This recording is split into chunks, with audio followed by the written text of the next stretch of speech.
第一次到的时候就是漫天的黄沙吧，进来以后就感觉是在沙海里头，自己就像一个小舟一样飘在里头，周围什么都没有。The desert was killing everything. 200-foot sand dunes buried entire towns. The Chinese government spent billions and failed miserably. Then one crazy man released 4.5 million rabbits into this wasteland. Everyone laughed. Scientists screamed it would destroy everything. The government called him mentally insane. But what satellites captured 30 years later broke the internet. What happened next will make your jaw drop. Over 6,000 square kilometers of the Kubuchi Desert have been restored. 40 years of combating desertification has taught many lessons. The rabbits did something so shocking that the United Nations had to get involved. And when you see what these fuzzy creatures actually did, you won't believe your eyes. Right now, somewhere on Earth, a piece of fertile land the size of a football pitch is turning into desert. And it's happening every single minute. According to the United Nations, roughly 41% of our planet's land surface is already classified as dryland or desert, and another 40% is at serious risk of becoming exactly that. We're talking about vast areas where water has become scarce, where trees can no longer grow, and where the conditions for life as we know it are simply disappearing. This isn't some distant problem that might affect future generations. It's happening right now, and it's accelerating. But here's what makes this story remarkable. In one of the most unlikely places on Earth, a transformation has been taking place that challenges everything we thought we knew about fighting deserts. This isn't happening in some lush, wealthy nation with unlimited resources. It's happening in China, in a desert so harsh that locals once called it the Sea of Death. The place we're looking at is called the Kubuchi Desert, and it's the 7th largest desert in China. To give you some perspective on scale, this desert stretches across more than 7,000 square miles. If you're trying to picture that, think of an area roughly the size of Massachusetts, or about half the size of Wales. It sits in the northern part of China, in a region called Inner Mongolia, and the climate here is about as hostile to life as you can imagine. During winter, temperatures plunge to around minus 20 degrees Celsius. That's about minus 4 Fahrenheit for our American friends. The wind doesn't just blow here, it attacks. People who've lived in the area describe the winter wind as feeling like knives cutting across your skin. You can't stay outside for long without risking serious harm. Then summer arrives, and the opposite extreme takes over. The ground becomes so scorching hot that nothing can grow, and the heat radiates back up from the sand in waves that distort your vision. But here's the thing that really matters. Decades ago, this wasn't all desert. Old records and photographs show that this region used to look completely different.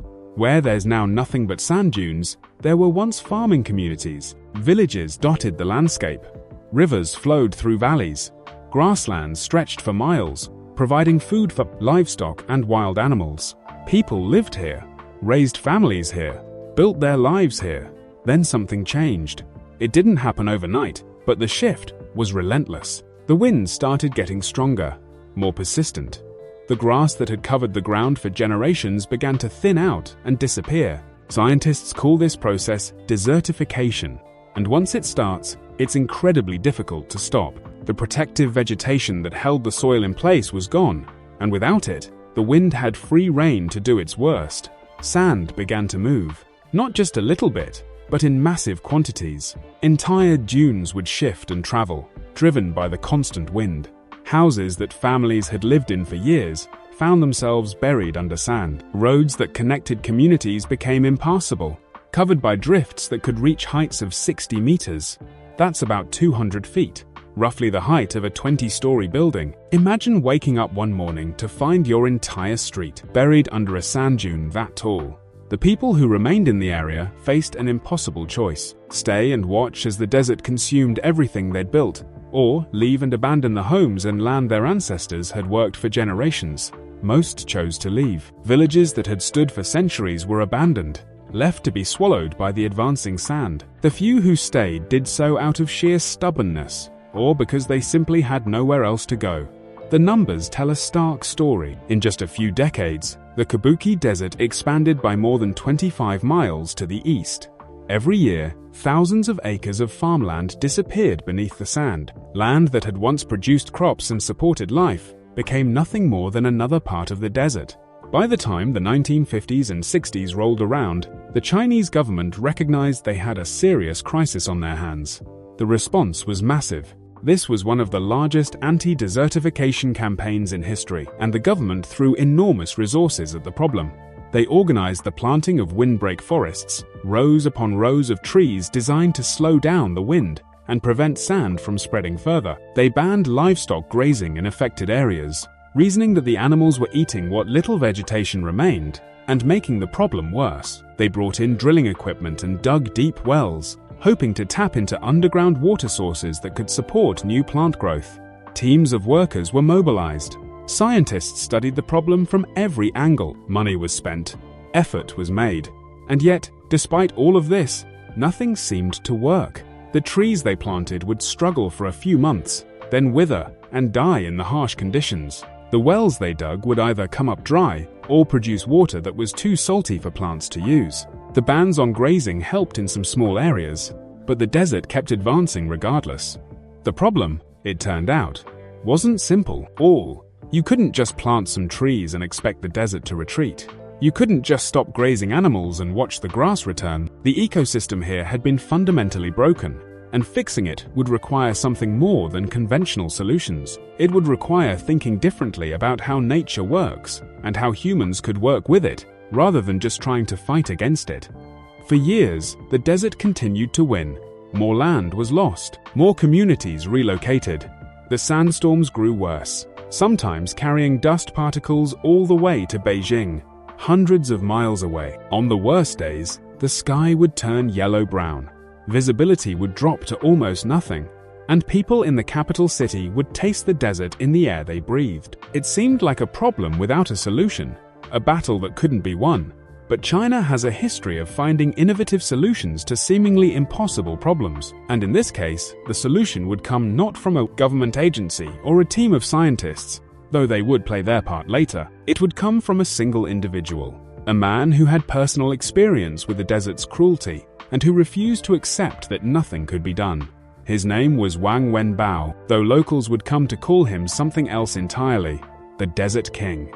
But don't let that title fool you into thinking he was born into wealth or privilege. His story is actually the opposite. Wang Wenbao started out as a schoolteacher in Inner Mongolia, one of the poorest regions in China. Every single day, he would ride his bicycle more than 10 kilometers through the desert, just to reach the small school where he taught. That's over 6 miles each way. And if you've never tried to ride a bike through sand, let me tell you, it's exhausting. Some days the wind would be so fierce that he'd arrive at school to find his bicycle half buried in sand that had blown across the path during his journey. The sand got everywhere, in his clothes, in his hair, in his lungs. He'd cough up dust for hours after particularly bad rides, and yet he kept going, day after day, year after year. He saw firsthand what the desert was doing to his community, to his students, to any hope of a future in this region. But somewhere during those brutal bicycle rides, something shifted in his thinking. Instead of seeing the desert as an enemy to flee from, he started seeing it as a challenge to overcome. There's a phrase he became known for, one that captured his entire philosophy going forward. He said, "If I can't escape the desert, I'll make it pay rent." And he meant every word of it, starting with absolutely nothing except determination and a plan that most people thought was insane. Wang Wenbao took every bit of money he'd saved from his years as a teacher and began borrowing more. In 1988, he established a small salt company. Now, you might be wondering what salt has to do with fighting a desert, and that's a fair question. The truth is, the salt business was just a way to generate the initial capital he needed for what he really wanted to do. Salt could be extracted from the desert soil, sold for profit, and that profit could be reinvested into his real goal, which was turning the desert green. People in the local community thought he'd lost his mind. Teachers don't become desert restoration experts. Poor men from Inner Mongolia don't take on challenges that the entire Chinese government, with all its resources, has failed to solve.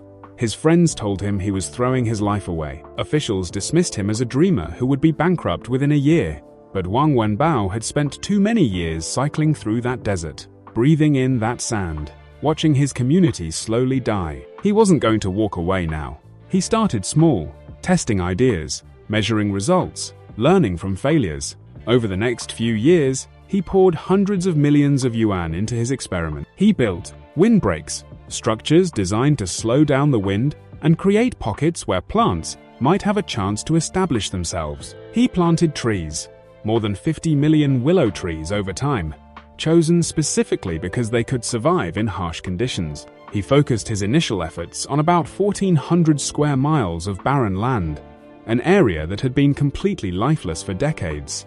The work was brutal. Wang Wenbao didn't direct this operation from some comfortable office in a distant city. He lived out there in the desert, often sleeping in basic shelters, waking up covered in sand, spending his days measuring soil moisture levels and studying wind patterns. He became obsessed with understanding every variable, every factor that might make the difference between success and failure. And slowly, very slowly, some of his trees began to survive. Not all of them, not even most of them at first, but enough to prove that maybe, just maybe, this wasn't completely impossible. But here's where the story takes a turn that nobody saw coming. After years of struggling to make trees grow in sand, Wang Wenbao decided to try something that had never been attempted before in a desert environment. He decided to bring in rabbits. Yes, you heard that correctly. Rabbits. Millions of them.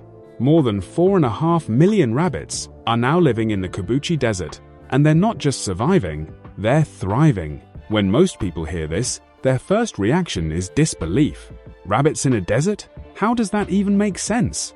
These aren't your typical garden variety rabbits though. Wang Wenbao chose a very specific breed called Rex rabbits, originally from France. In the fur industry, Rex rabbits are sometimes called white gold, and once you understand their characteristics, you'll see why. Their fur is extraordinarily soft, with a texture like velvet and a smoothness that rivals otter skin. Unlike other rabbit breeds, Rex rabbits don't have guard hairs, which are the longer, coarser hairs that stick out from regular rabbit fur. This means their pelts don't need to be shaved or plucked after tanning, making them extremely valuable. A single high-quality Rex rabbit pelt can sell for around $30 in international markets. Meanwhile, the cost of raising one rabbit from birth to maturity is only about $2. That's a profit margin that makes economic sense even before you consider all the other benefits these animals bring. Today, China controls more than 80% of the global Rex rabbit fur market, and a significant portion of that production comes from desert farms like the ones in Kubuchi. But the economic value of the fur is actually just one small part of why Rex rabbits work so well in this environment. These animals have biological characteristics that make them almost perfectly suited for desert life. Each female rabbit can produce up to 25 litters per year. Let that sink in for a moment. 25 litters. Each litter contains anywhere from 8 to 12 babies, which means a single female can produce 200 to 300 offspring in a year. That's 25 times faster than normal rabbit breeding rates. Even more impressive, these rabbits have a survival rate of up to 96%. Even in the hot, dry climate of the desert, they don't need much water. They can eat dry grass and scrub vegetation that other animals wouldn't touch. They continue to reproduce normally even when temperatures drop to -29 degrees Celsius. That's about -20 Fahrenheit. In other words, they're incredibly resilient animals that can handle the extreme conditions that make Kubuchi such a difficult place for life to exist. Now, these rabbits aren't just released into the wild to fend for themselves. That would be an ecological disaster, as we'll discuss later. Instead, they live in what's called a closed-loop ecosystem. These are carefully managed farms, where every aspect of the rabbits' lives is controlled and monitored. The rabbits are housed in facilities that protect them from the worst of the weather, while still allowing them to fulfill their ecological role. Everything the rabbits produce gets used. Their meat becomes food, both for local consumption and for sale to markets. Their fur goes to the textile industry. Even their organs are used in traditional Chinese medicine, where various rabbit parts have been valued for centuries. But the most valuable thing these rabbits produce, the thing that makes them absolutely crucial to the desert restoration project, is something far less glamorous. It's their manure. Rabbit droppings might not sound like a miracle product, but in the context of desert restoration, that's exactly what they are. You see, desert sand lacks 3 critical nutrients that plants need to survive. These nutrients are nitrogen, phosphorus, and potassium. Chemists call them N, P, and K, and they're the foundation of all plant growth. Without them, seeds might sprout if they get enough water, but they'll quickly wither and die because there's nothing in the soil to sustain them. Rabbit manure, it turns out, contains all 3 of these nutrients in significant quantities. When rabbit droppings fall to the ground, they don't just sit there as waste. Over time, as rain occasionally falls, and as the material breaks down, those nutrients seep into the sand. The sand begins to change. It becomes darker, richer, more like actual soil than just loose particles of silicon.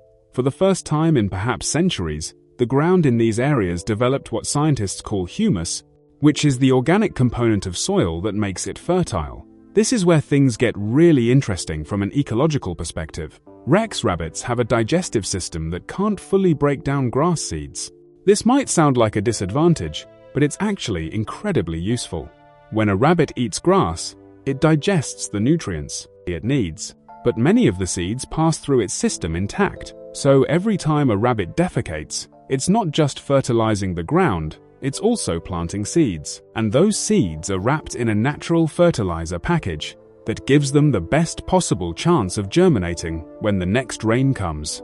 Think about what this means. Millions of rabbits, each one eating and defecating multiple times per day, are essentially performing constant, automatic reseeding of the desert. They're spreading plant genetics across huge areas, and they're providing the fertilizer those seeds need to sprout. It's like having millions of tiny, furry farmhands working around the clock. And they don't need to be paid or supervised. They just do what rabbits naturally do. But rabbits alone couldn't have transformed kabuki. They needed something else to make the system work. Remember those 50 million willow trees that Wang Wenbao planted? Those weren't just for show. And it wasn't an accident that he chose willows specifically. Wang Wenbao understood that if rabbits were going to survive in the desert, they would need 2 things that Kubuchi had never had before. They would need food, and they would need shade. The willow tree, it turns out, provides both. Willows are remarkable plants. Unlike many trees that spread their roots horizontally near the surface, willows send their roots straight down, deep into the earth. A mature willow's root system can extend more than 90 meters into the ground.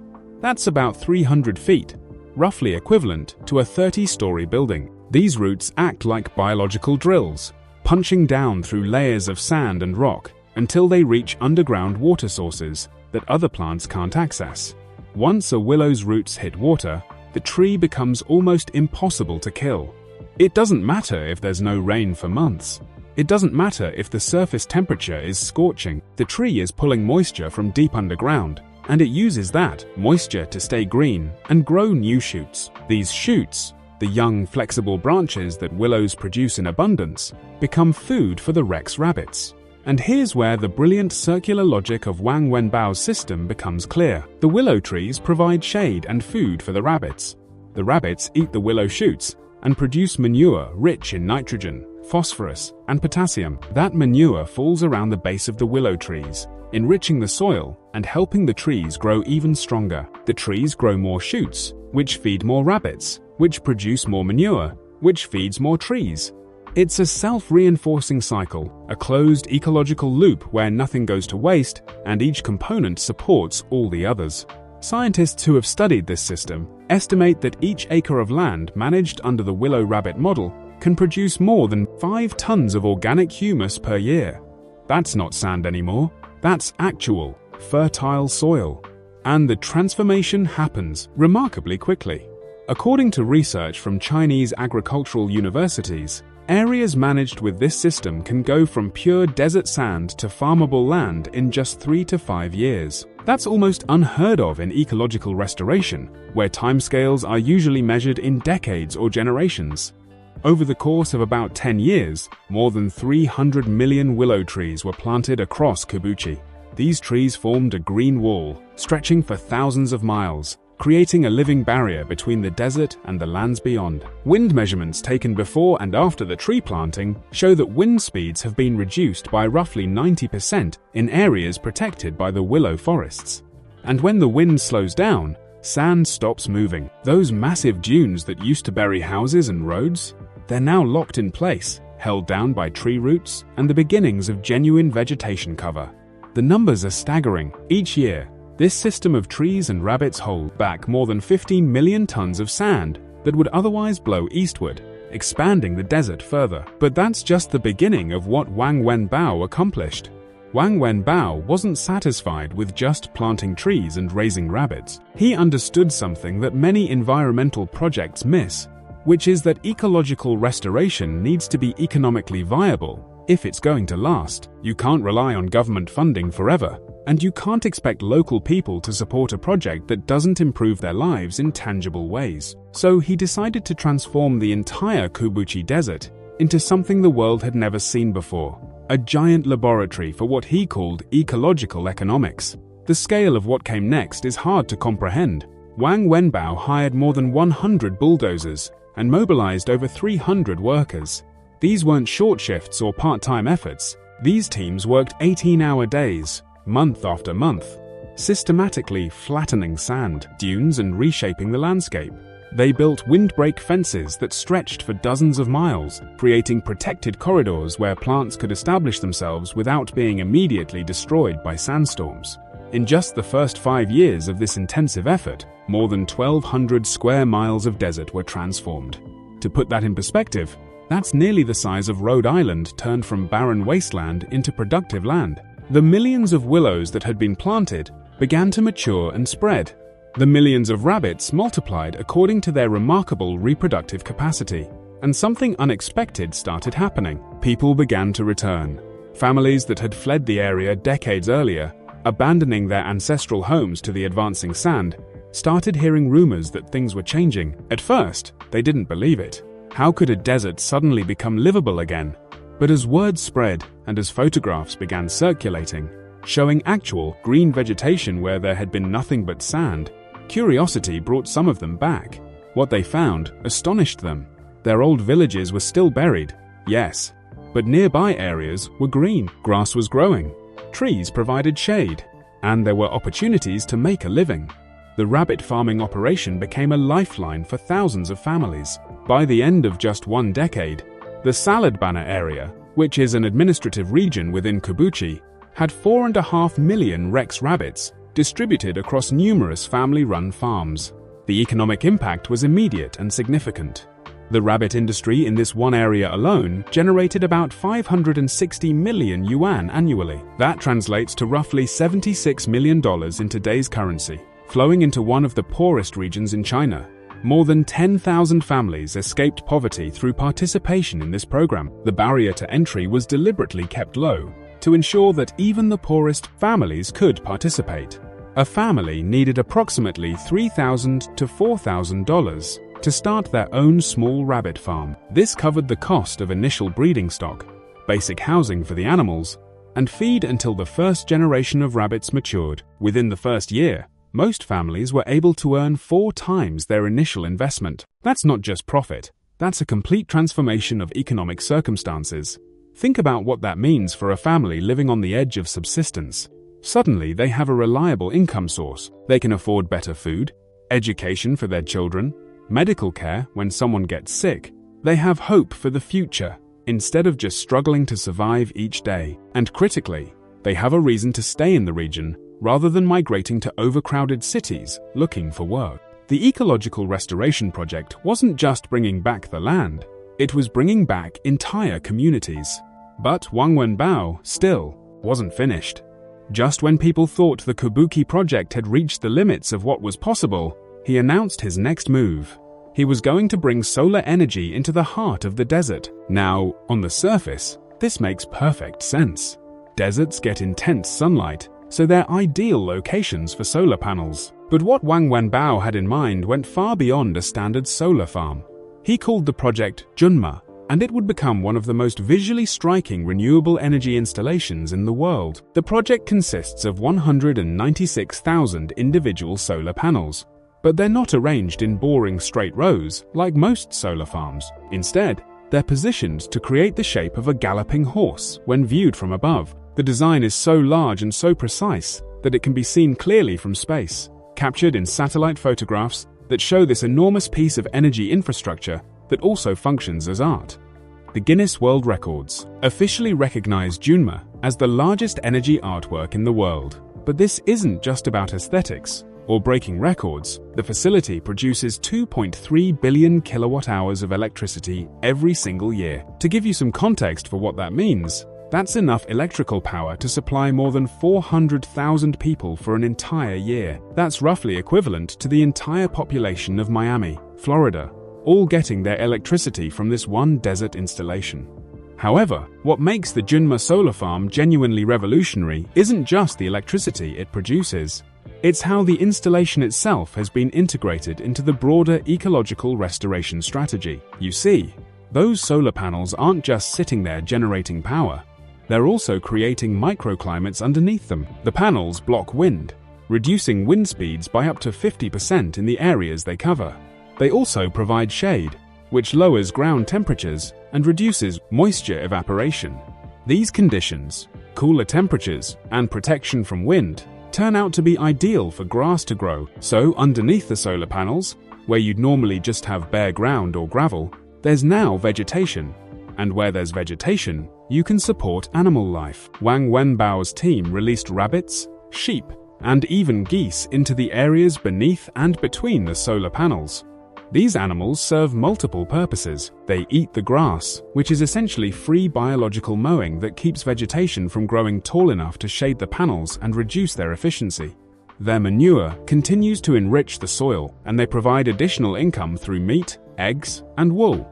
The soil beneath the panels, constantly enriched by animal manure and protected from wind erosion, becomes more stable over time. Sand, that used to blow around freely, is now locked in place by root systems and organic matter. This creates a positive feedback loop. More stable soil supports more vegetation, which supports more animals, which creates more manure, which makes the soil even more stable and fertile. Within just a few years of the solar installation beginning operation, a completely new ecosystem had formed right underneath the panels.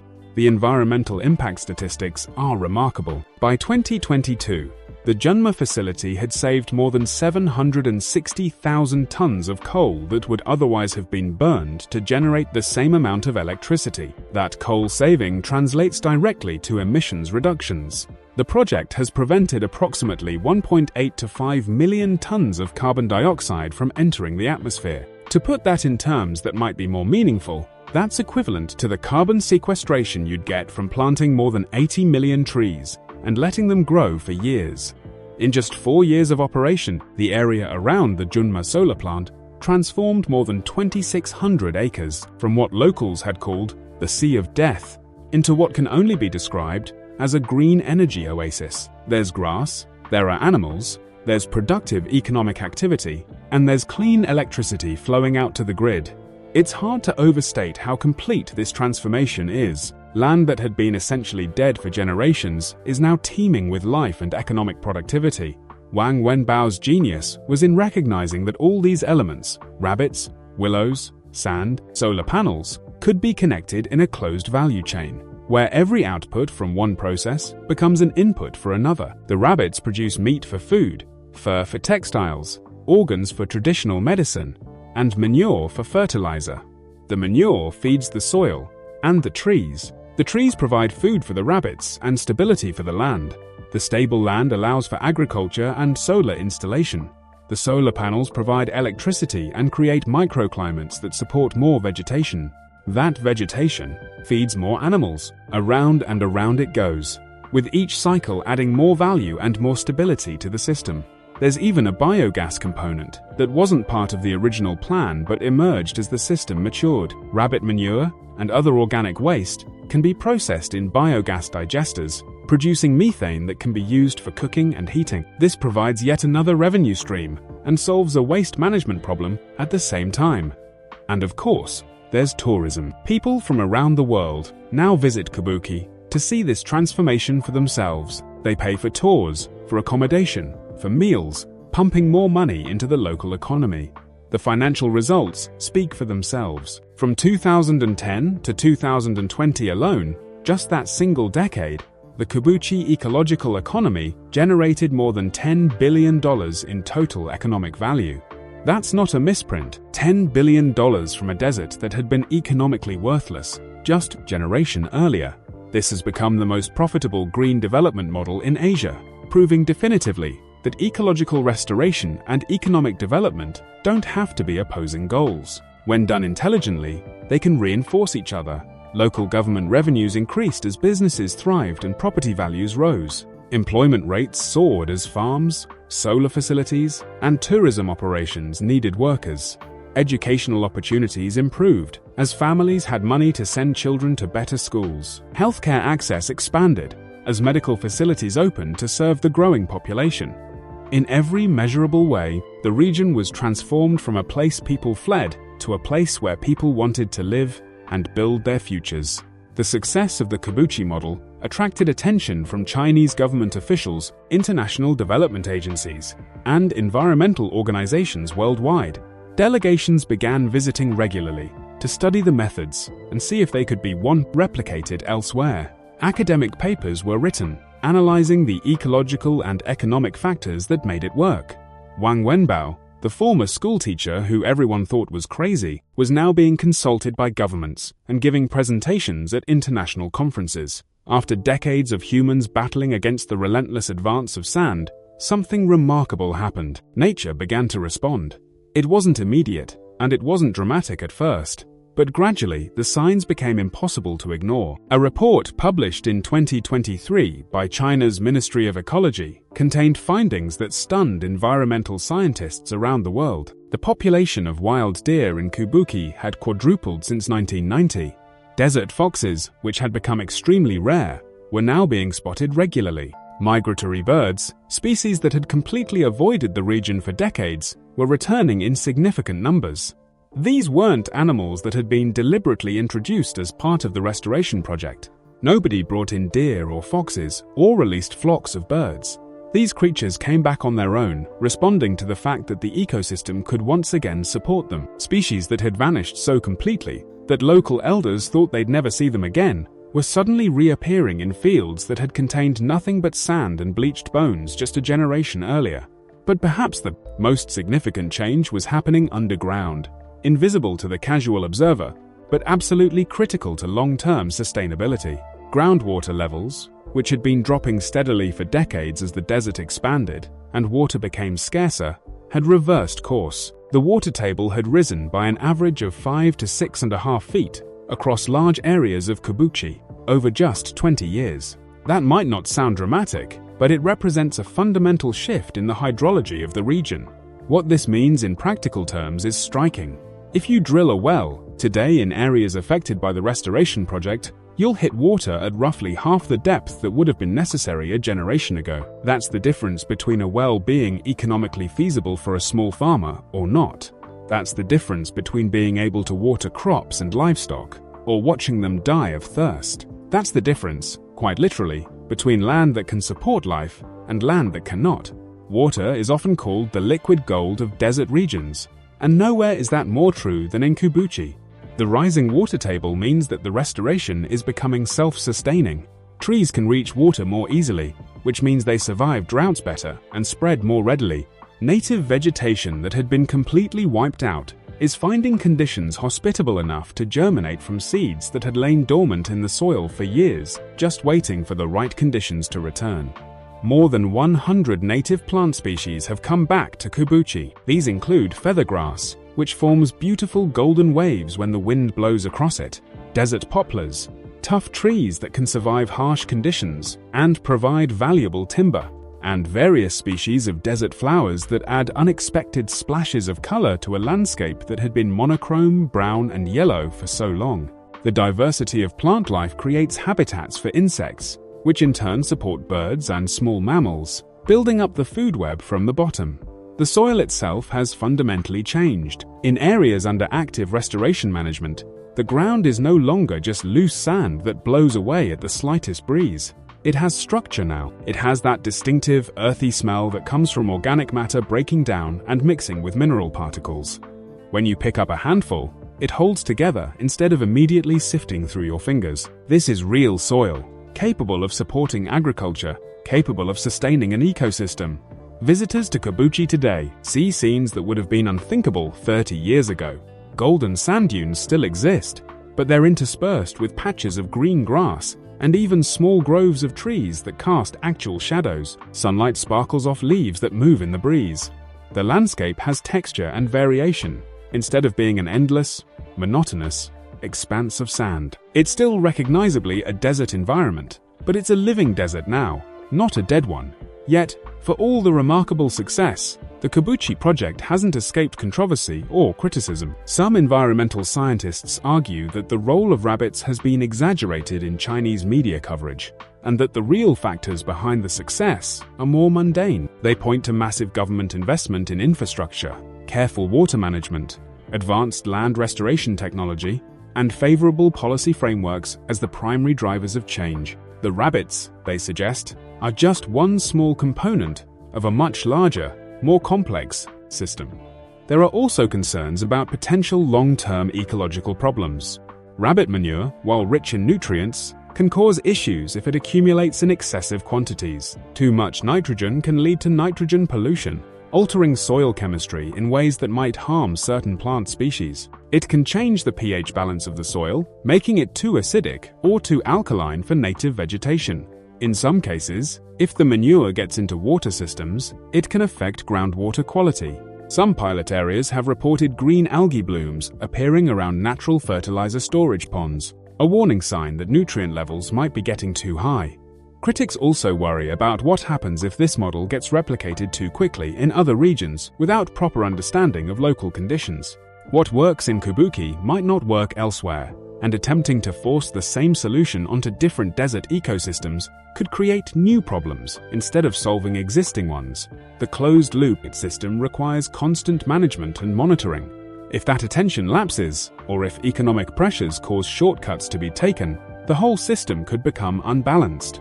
Despite these legitimate concerns, international recognition of the Kibuchi achievement has been substantial. In 2011, the United Nations Convention to Combat Desertification officially recognized Kibuchi as a global model for desertification control. This is an honor that very few places in the world have received. It means that UN experts studied the project thoroughly, examined the methods and results, and concluded that this approach represents best practices that other regions should learn from. By 2019, Kibuchi had been designated as a global land restoration demonstration center. This status means it serves as an international training ground where officials and scientists from other countries facing desertification can come to learn the techniques firsthand. It's officially recognized as a standard for sustainable development in arid regions, a template that can be adapted and applied elsewhere. And that's exactly what's starting to happen. The Kibuchi story is no longer just about one desert in China. It has become a planetary regeneration formula, being studied and adapted from Africa's vast drylands to the expanding deserts of the Middle East, and now even reaching into Europe itself.